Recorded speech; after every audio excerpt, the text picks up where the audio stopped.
Bonjour chers internautes, peuple de Dieu. Nous rendons grâce à Dieu pour l'opportunité qu'il nous accorde en ce jour de nous retrouver à nouveau autour de la parole de Dieu.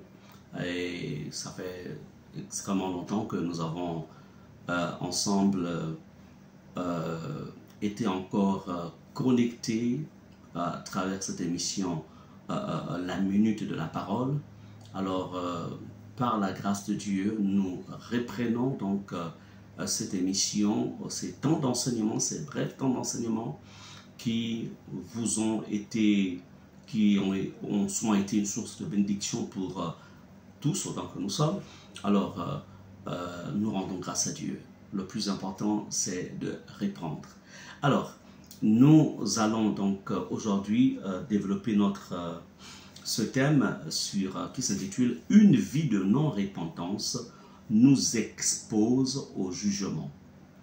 Une vie de non-repentance en tant qu'enfant de Dieu nous expose au jugement de Dieu. Alors, sans plus tarder, je vais ici d'abord élever ma voix afin que le Saint-Esprit, qui est l'Esprit de vérité, puisse nous assister tout au long donc de ces temps de partage que nous prenons ensemble. Père Saint, je viens dans le nom précieux de Jésus. Seigneur, te présenter ces moments. C'est toi qui as dit par la bouche de l'apôtre Paul, prêche la parole. Seigneur, c'est pourquoi en cet instant, je viens, ô Dieu, te présenter, Seigneur, ces moments et que ton Saint-Esprit m'inspire pour pouvoir prêcher la parole. Je te bénis pour le peuple qui est connecté et qui reçoit et écoute ce message. Seigneur, qu'ils soient bénis, Seigneur, et que leur foi, Seigneur, s'enracine davantage dans la parole.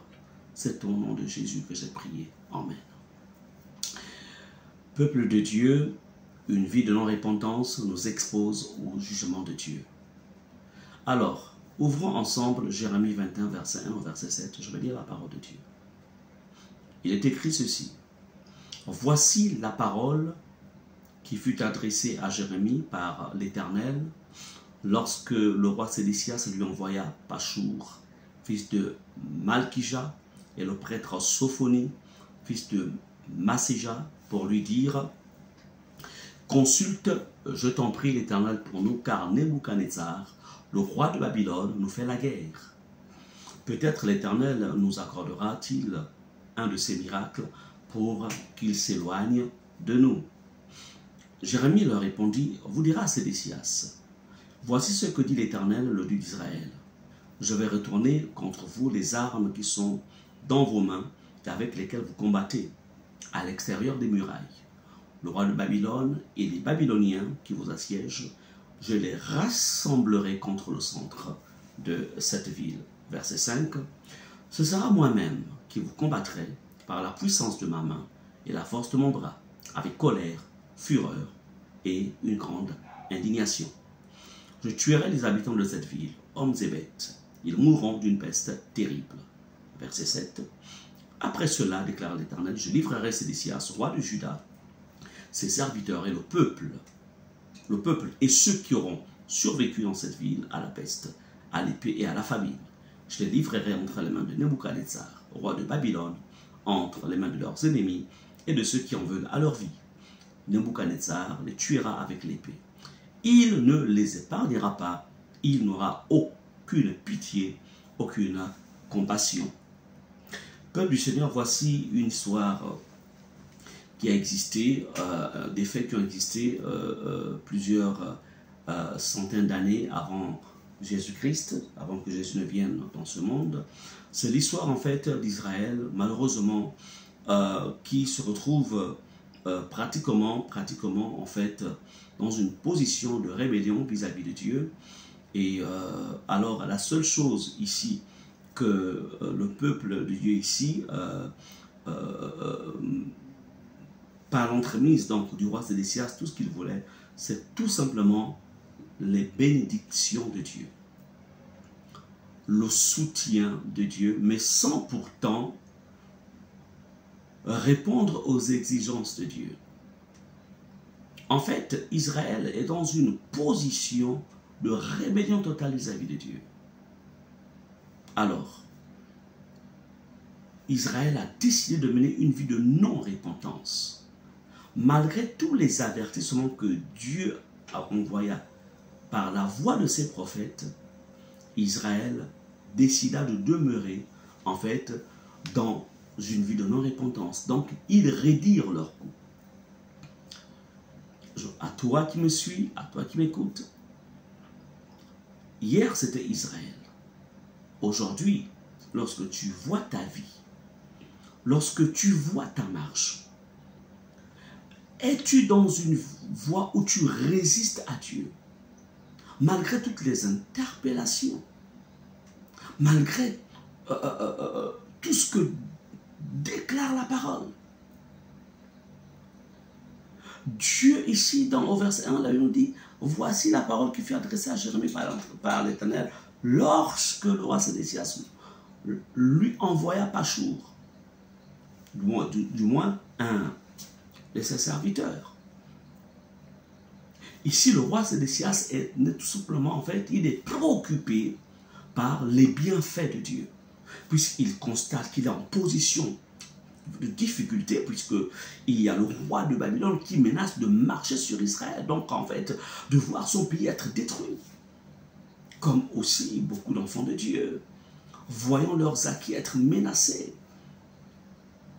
Que font-ils? Ils courent après les prophètes, ils courent après les pasteurs, ils courent après les apôtres, ils courent à gauche, à droite, ils cherchent des solutions, en fait, dans la dimension, je dirais, dans la dimension matérielle ou naturelle. Le problème ici, Sédécias et son peuple sont en position de rébellion. Écoutez ce qu'il dit. Il dit au prophète, consulte, je t'en prie, l'Éternel pour nous, car Nebuchadnezzar, roi de Babylone, nous fait la guerre. Peut-être l'Éternel nous accordera-t-il un de ces miracles pour qu'il s'éloigne de nous. Combien de chrétiens vont vers des hommes de Dieu pour que l'homme de Dieu consulte Dieu pour eux? Combien d'enfants de Dieu, au lieu d'aller, de rentrer en soi-même et de comprendre pourquoi telle situation perdure dans ma vie, pourquoi tel problème perdure dans ma vie, pourquoi telle maladie perdure par exemple dans ma vie. Non.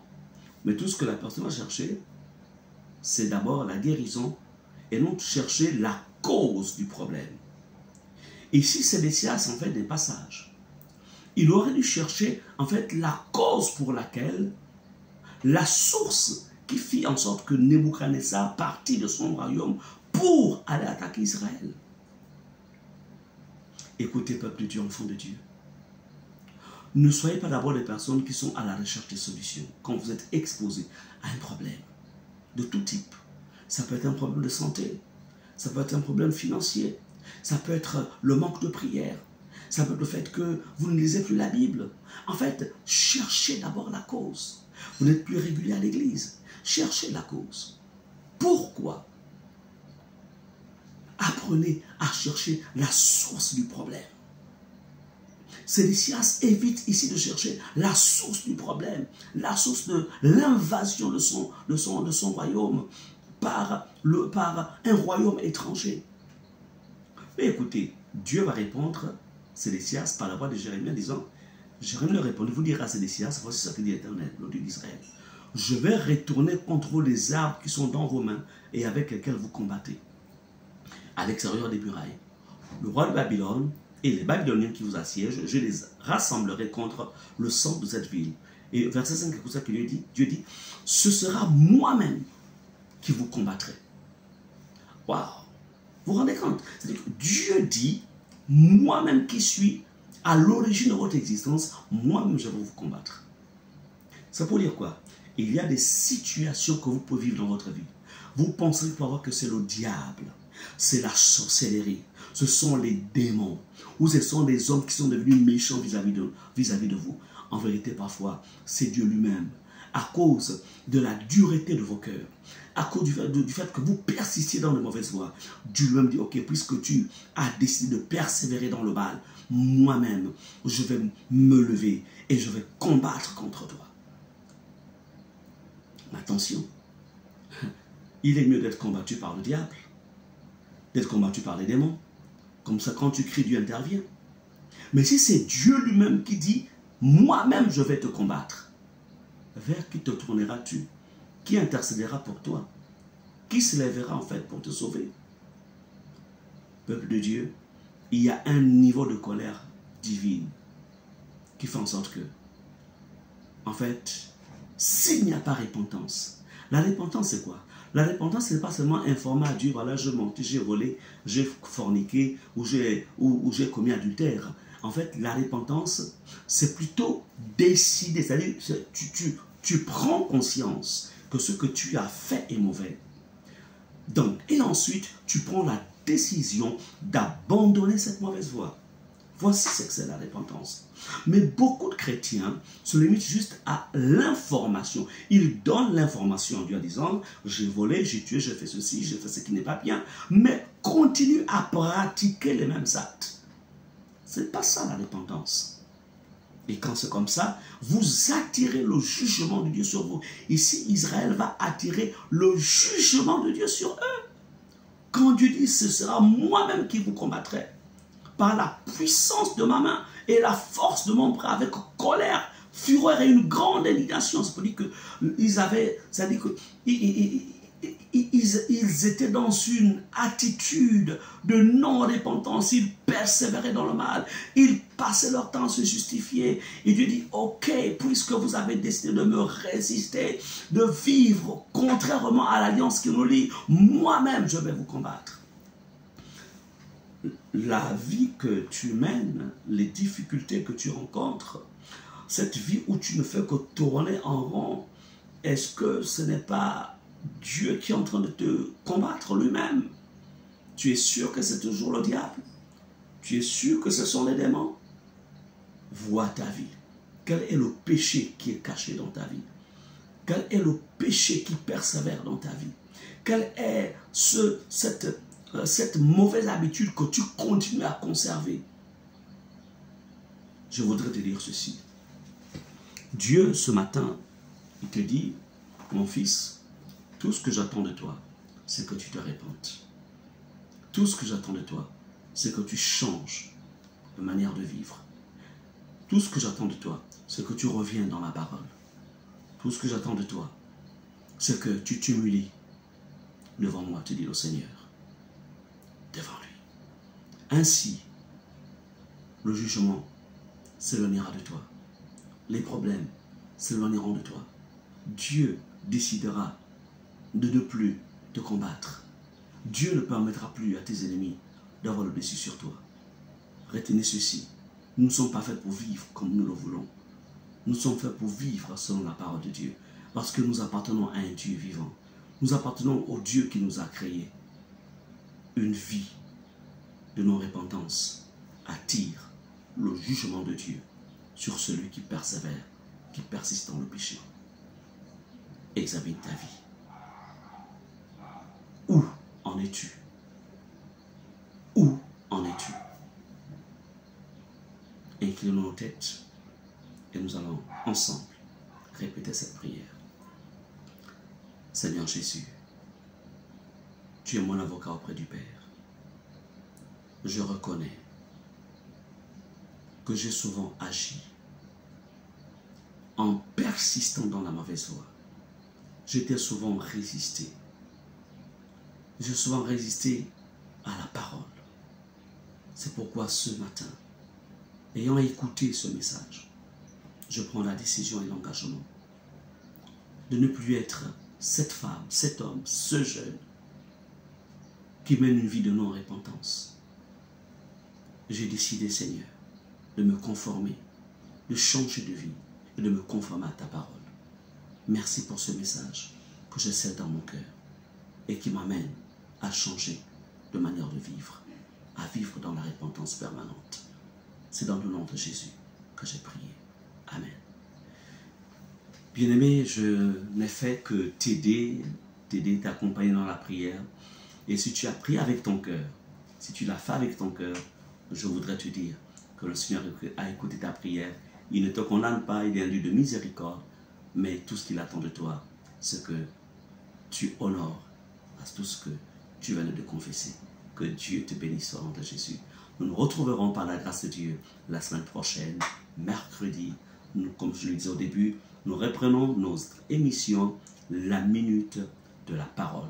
Alors, que Dieu vous bénisse. Je vous aime au nom du Seigneur Jésus-Christ. Bye bye.